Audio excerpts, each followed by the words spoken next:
I like to tell the story that not too long ago, the 4th of July occurred on a Sunday, and I usually walk to church. And when I walked to church, I walked by the home that Mary Washington lived in, and immediately across the street, the home that Jane Beale lived in, and her diary provided most of the dialogue for movie Gods and Generals, because she kept a diary during the Civil War. The next block, I walked right by the old slave block where slaves were actually sold, and within another block, I walked by James Monroe's law office and turned the corner and sat down in my pew in the church that was used as a hospital during the Civil War.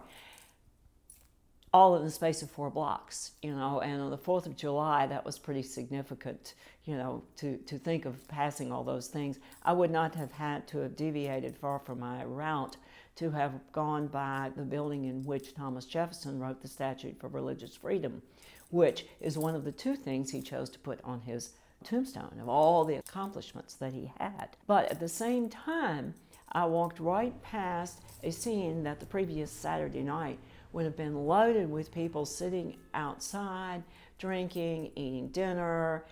musicians on the streets. We're very much living history here. Every day we can walk in the footsteps, literally,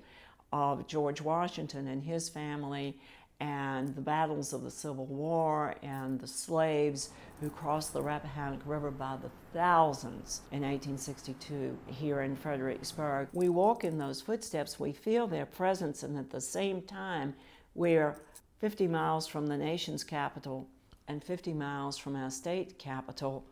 and a growing, thriving 21st century small town.